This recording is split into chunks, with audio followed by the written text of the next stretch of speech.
Halo anak-anak, eh, ketemu lagi dengan Bapak dalam pelajaran biologi. Hari ini kita akan mempelajari tentang sel, ya. Oke. Nah, apa itu sel? Sel merupakan unit terkecil dalam makhluk hidup. Sel juga mampu melakukan semua aktivitas kehidupan dan sebagian besar reaksi kimia untuk mempertahankan kehidupan. Maka daripada itu, sel disebut unit kecil. Padahal ada yang lebih kecil daripada sel, yaitu atom. Tapi atom tidak mampu melakukan semua aktivitas kehidupan atau tidak memiliki ciri-ciri kehidupan. Nah, kita mulai dari teori sel. Ada beberapa ilmuwan, ya. Bapak ambil beberapa saja di sini. Dari Jacob Sladen, dari Max Kluth, Rudolf Virchow, dan Walter Stone, ya. Di mana Jacob Sladen menyatakan sel merupakan kesatuan atau unit struktural makhluk hidup, ya. Artinya makhluk hidup itu terdiri dari sel. Sedangkan Max Kluth menyatakan sel merupakan kesatuan atau unit fungsional makhluk hidup, ya, atau sel dapat melakukan aktivitas seperti makhluk hidup. Rudolf Virchow berbeda, di mana teorinya omniselula ex cellulae, artinya semua sel berasal dari sel sebelumnya, ya. Sedangkan Walter Stone berbeda, dia menyatakan bahwa sel merupakan unit hereditas yang terjadi dalam inti sel atau nukleus. Ya, masih banyak kok daripada ilmuwan yang menyatakan teori sel, ya. Nanti kalian bisa baca di modulnya. Kita lanjutkan. Nah, jenis sel dibagi menjadi dua. Sel prokariotik dan sel eukariotik. Nah, di mana perbedaan keduanya ini? Perbedaannya yaitu kalau prokariotik tidak memiliki membran inti, sedangkan eukariotik memiliki membran inti. Ya, untuk prokariotik contohnya bakteri dan alga, eukariotik contohnya sel hewan, tumbuhan, jamur, ya.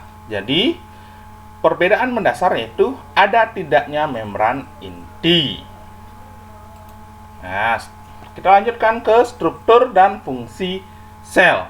Ya, yang pertama, 3 bagian utama sel. Jadi sel itu memiliki bagian utama apa saja?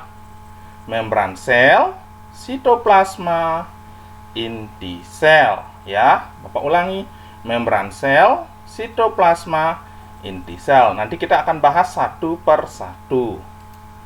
Nah, yang pertama membran sel. Nah, perhatikan gambar membran sel di sini, di mana membran sel ini terdiri dari yang biru ini adalah fosfat atau kepala, ya. Nah, ini fosfat, atas dan bawah fosfat. Sedangkan yang kaki-kaki ini merupakan lipid. Nah, karena dua lapis disebut phospholipid bilayer atau lipid bilayer, ya. Nah, yang di atas, yang hijau ini glikolipid. Sedangkan yang langsung berikatan dengan biru besar ini glikoprotein. Nah, untuk protein sendiri ada dua jenis.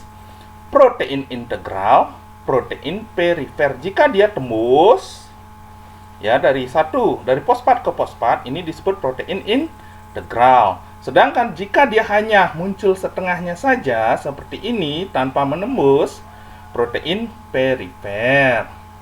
Nah, untuk fosfat sendiri atau kepala ini hidrofilik, artinya suka air, artinya mudah larut dalam air. Sedangkan yang ekor yang tersusun dari lemak atau lipid ini hidrofobik, arti tidak suka air atau sulit larut, ya. Nah, ini sekilas tentang membran sel. Kita lanjut sekarang. Nah, fungsi membran sel apa sih sebenarnya? 1. Melindungi bagian sel, ya, sebagai protektif dia. 2. Sebagai penyaring atau filter, ya. Jadi tidak semua zat bisa masuk maupun keluar daripada sel, ya. Sifat ini disebut selektif permeable. Ketiga, penghasil enzim, ya, terutama di protein perifer. Dan yang terakhir adalah pengatur transport molekul ya di protein integral. Jadi di sini ada saluran nanti ya di protein integralnya. Yang kedua ada sitoplasma. Apa sih sitoplasma?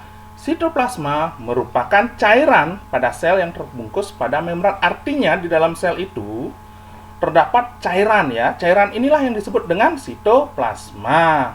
Dan di dalam sitoplasma terdapat sitoskeleton atau rangka sel, organel, dan sitosol. Fungsinya, tempat berlangsungnya metabolisme dan sintesis melalui berbagai reaksi kimia. Memberi bentuk pada suatu sel karena di sini sudah ada sitoskeletonnya dan membantu pergerakan sel dari satu bagian ke bagian yang lain. Selain itu juga sitoplasma berfungsi untuk menjaga keseimbangan air dalam sel. Oke, kita lanjut ya. Nah, dalam sitoplasma, seperti tadi Bapak singgung, sitoplasma berisi organel-organel sel. Nah, di sini Bapak bagi dua. Ada yang memiliki membran, ada organel yang tidak memiliki membran. Yang memiliki membran antara lain mitokondria, vakuola, nukleus, kloroplas, lisosom, badan Golgi, retikulum endoplasma. Sedangkan yang tidak bermembran antara lain ribosom, sitoskeleton, sentriol, dan dinding sel. Ya, kita bahas satu persatu, dimulai dari mitokondria, organel selnya. Ya, nah mitokondria di sini fungsinya sebagai tempat respirasi. Kenapa? Karena di sini akan terjadi proses perubahan energi atau pembentukan energi. Ya, di sini jelaskan mitokondria berperan dalam respirasi aerob. Ingat, kalau kita respirasi itu ada dua jenis, ada aerob, ada anaerob. Aerob menggunakan oksigen ya. Adapun bagian-bagiannya bisa kalian perhatikan pada gambar ya. Untuk mitokondria. Lanjut.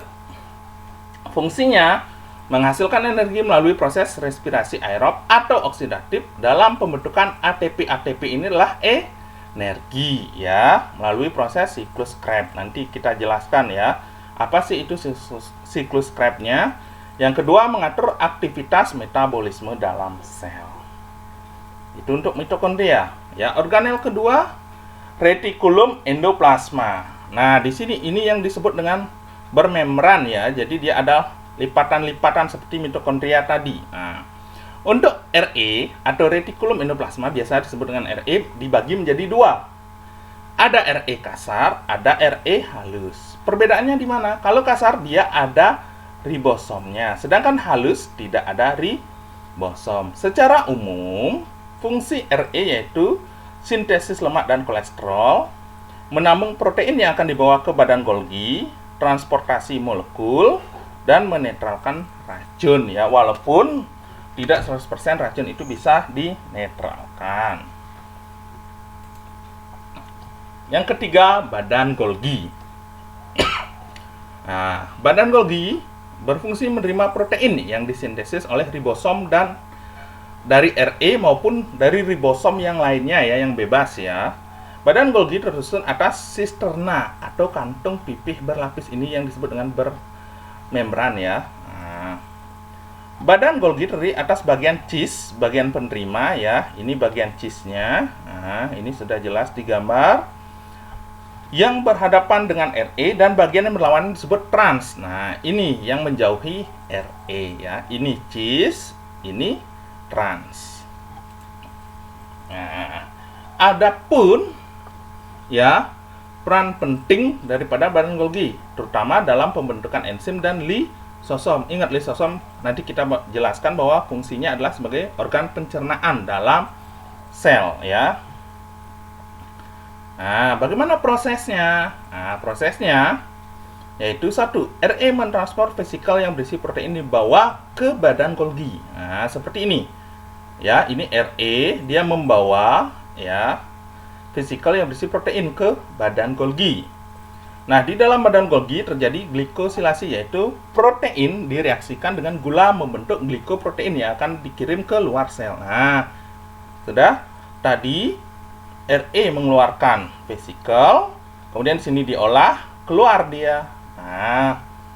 Nah, protein protein tersebut nanti akan membentuk lisosom. Inilah ya, vesikel inilah yang sudah diolah oleh badan Golgi akan menjadi lisosom. Nah, lisosom inilah nantinya akan sebagai sistem pencernaan dalam sel. Oke. Nah, lisosom adalah salah satu organel yang mengandung enzim hidrolitik ya.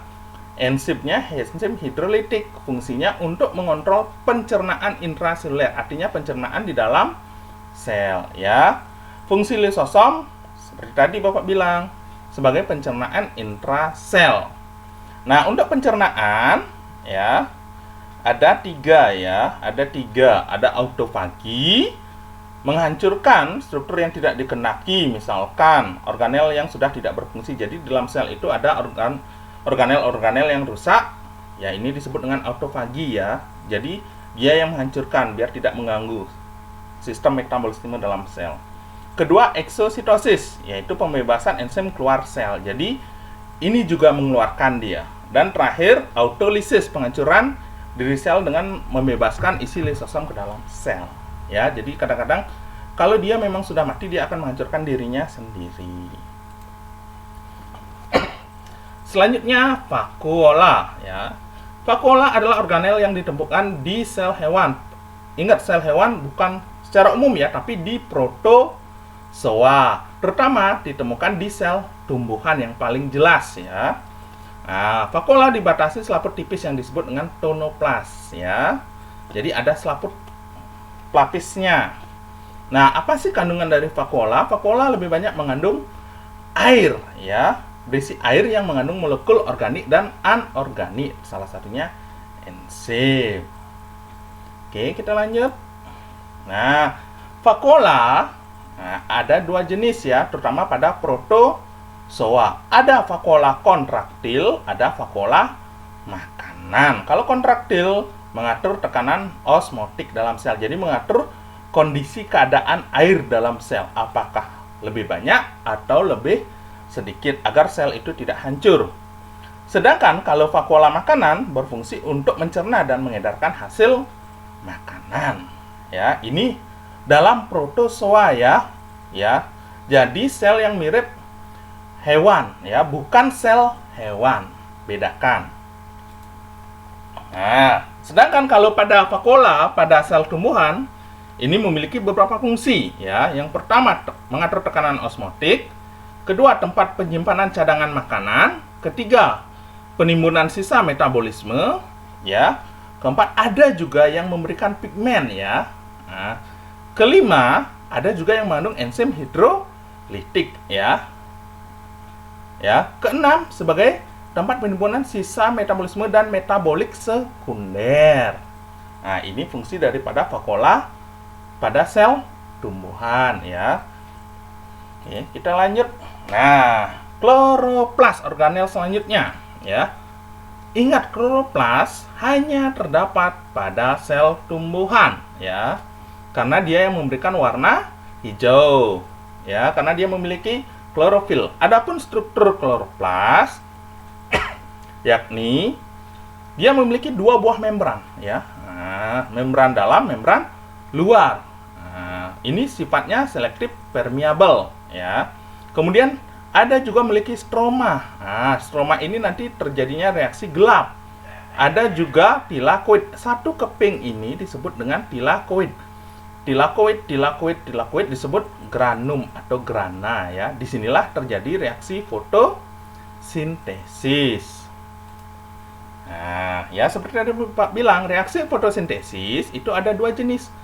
Reaksi terang, reaksi gelap ya. Kalau terang dia memerlukan sinar matahari, terjadi di mana? Di tilakoid tadi. Sedangkan kalau gelap terjadi di stroma. Ya, nanti di kelas 3 kita akan lebih banyak membahas tentang reaksi fotosintesis. Selanjutnya ada ribosom. Nah, tadi di awal ada istilahnya retikulum endoplasma ya. Nah, ribosom ini jika dia melekat pada retikulum endoplasma ya, maka retikulum endoplasma itu akan menjadi RE kasar. Sedangkan ada juga ribosom yang bebas ya, tidak melekat pada RE ya. Nah, fungsi utama daripada ribosom inilah sebagai tempat pembentukan protein. Nah, adapun struktur daripada ribosom, bagaimana sih bentuk ribosom? Ya, ada dua bagian, yaitu subunit besar ya dan subunit kecil. Ya, ini menyatu.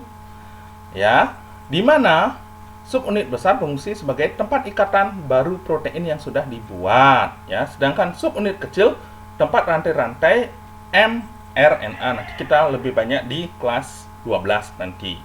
Ya, sedangkan untuk subunit besar nanti dibagi lagi. Ada sisi A, sisi P dan sisi E, ya. Jadi A, P, E. Nanti lebih banyak kita akan membahasnya di kelas 3 ya atau kelas 12. Minimal kalian tahu dulu apa itu ribosom dan fungsinya. Nah, selanjutnya ada sitoskeleton ya atau tulang pada sel ya. Nah, sitoskeleton pada sel itu terdiri dari 3 bagian. Ada mikrotubulus, ada filamen intermediate dan ada mikrofilamen ya. Nah, bisa kalian perhatikan di sini ya.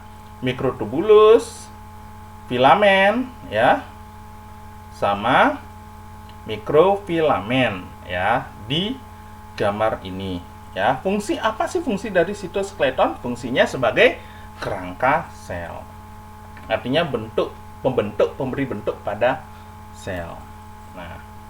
Nah, untuk mikrofilamen kita bahas satu persatu ya. Nah, mikrofilamen merupakan filamen tertipis dari sitoskeleton ya. Mikrofilamen terbentuk dari protein globular yang disebut dengan aktin ya. Kadang-kadang disebut juga filamen aktin ya.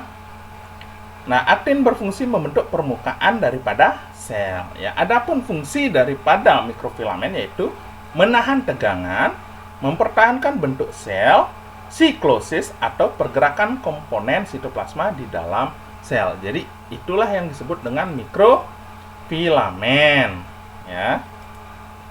Yang kedua ada mikrotubulus ya. Apa sih fungsi daripada mikrotubulus ya? Hampir sama, memberi bentuk dan mendukung sel, mengatur posisi organel dalam sel, pergerakan kromosom dalam pembelahan sel, dan tempat pembentukan sentriol, flagella dan silia. Kalau mungkin flagella, silia kalian sudah pernah dengar waktu kelas 10, terutama di materi bakteri ya maupun protista ini muncul ya. Mungkin yang belum adalah sentriol, nanti kita bahas lebih lanjut. Nah, yang ketiga filamen intermediate atau filamen tengah ya. Kalau Bapak analogikan filamen ini berbentuk serat mirip tali, jadi seperti tali-tali dia di sini ya. Nah, sebagai tali. Ya, fungsinya menjaga bentuk sel, penahan organel, memberi kekuatan mekanis pada sel sehingga sel tahan terhadap tegangan dan regangan yang terjadi pada dinding sel. Begitu pula dengan memberi kekuatan pada dinding sel. Ya, ini fungsi daripada filamen tengah atau intermediate ya. Nah, ini selanjutnya kita bahas tentang sentriol ya. Yang tadi mungkin apa sih sentriol? Nah, sentriol adalah organel yang berperan dalam pembelahan sel ya. Jadi, sentriol biasanya diketemukan di mana? Di sel hewan ya. Sampai saat ini sel tumbuhan belum ada literatur yang menyebutkan bahwa adanya sentriol ya. Nah, saat terjadi pembelahan, sentriol membentuk benang-benang gelendong atau disebut dengan benang spindle. Nanti lebih banyak kita akan membahas ini di kelas 3 atau kelas 12. Selanjutnya ada dinding sel ya. Nah, ingat dinding sel hanya terdapat di mana? Di sel tumbuhan ya, hanya terdapat di sel tumbuhan. Nah, dinding sel pada tumbuhan terdiri dari 3 lapis, yaitu lamela tengah, dinding sel primer, dan dinding sel sekunder ya. Ini ya, middle lamela, dinding sel, plasma membrannya ya. Nah, seperti ini daripada dinding sel tumbuhan. Nah, terakhir, kalau tidak salah ya, ada nukleus atau istilahnya inti sel, ya. Nah, nukleus berperan dalam menyimpan informasi genetik, ya. Kenapa? Karena dalam nukleus ini ada DNA, ya. Nah, ada DNA di dalam inti sel, ya. Jadi kalau pada sel eukariotik di sini ada membran intinya yang membedakan antara sitoplasma dengan di dalam inti sel. Sedangkan kalau pada prokariotik di sini tidak, sehingga kandungan kromosom DNA ini bercampur jadi satu dengan sitoplasma. Dan nukleus sendiri terdiri atas 3 ya. Membran inti, nukleoplasma, jadi di sini ada cairan inti dan anak inti di dalam, ya. Atau nukleolus. Ya, kita bahas satu persatu, ya. Nah, yang pertama anak inti atau nukleolus, ya. Di sini dia mengandung RNA, DNA dan beberapa protein. Fungsinya sebagai tempat penyimpanan materi genetik karena ada DNA dan RNA. Yang kedua, nukleoplasma atau cairan inti, merupakan cairan kental yang mengandung protein, ion dan komponen lainnya, ya. Dan yang terakhir, kromatin, ya, merupakan untaian benang halus dalam inti sel yang mengandung DNA. Ini akan menebal dan memendek, ya, untuk membentuk kromosom nanti pada saat pembelahan sel. Nah, adapun apa sih sebenarnya peran sel dalam pewarisan sifat atau pemberian sifat dari satu generasi ke generasi yang lain, ya? Ingat, di dalam sel itu ada DNA. DNA ini sebagai materi genetik, artinya semua sifat orang tua kalian terkandung di dalam DNA, ya. Adapun fungsinya, ya, membawa informasi genetik dari satu generasi ke generasi berikutnya. Makanya sifat kalian itu ada miripnya dengan orang tua kalian, baik ayah maupun ibu. Begitu pula dengan sifat fisik, ya, selain sifat yang lainnya, ya. Sifat fisik misalkan warna rambut, bentuk rambut, ya, bentuk wajah. Ini tergantung dalam DNA semuanya, nanti akan diwariskan ke dalam keturunan, ya. Yang kedua, berperan dalam proses sintesis protein. Nah, adapun struktur kimia daripada DNA. Nah, seperti ini gambar DNA, ya. Ya, ini dengan mikroskop elektron dilihat, ya. Jadi DNA itu double helix, ya. Double helix maksudnya rantainya 2, ya. Ini yang pertama, ini yang kedua, ya, berpilin ganda. Nah, ya, berpilin ganda. Dan terdiri dari 2 benang, yaitu benang polinukleotida. Ini benang-benang polinukleotida namanya, ya. Ya, yang tersusun dari nukleotida. Apa sih nukleotida? Kita bahas sekarang. Ya, nukleotida terdiri atas 3 macam molekul, yaitu deoksiribosa, gugus fosfat, basa nitrogen. Seperti ini kalau Bapak perjelas tadi. Ya. Ini gula deoksiribosa. Sudah? Ini gugus fosfat, ya. Dan ini basanya. Jadi basa, fosfat, gula, ya. Ini fosfat, gula, basa nitrogen. Untuk basa nitrogen itu ada 2 jenis, purin dan pirimidin. Ingat, ini sudah menjadi pasangan, ya. Jadi kalau purin, ya, terdiri dari 2, guanin dan adenin. Kalau pirimidin, timin dan sitosin, ya. Jadi kalau guanin pasangannya pasti selalu dengan sitosin, ya. Sitosin guanin, ya.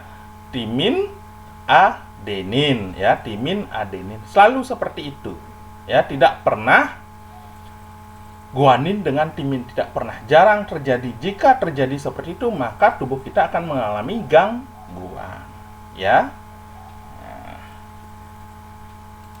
Ya, demikian pelajaran kita hari ini tentang struktur dan fungsi daripada sel ataupun sekilas tentang sel. Sudah? Nanti jika ada pertanyaan silahkan kalian klik, ya, di bagian diskusinya. Nanti kita akan lebih banyak diskusi di bagian diskusi, ya. Terima kasih.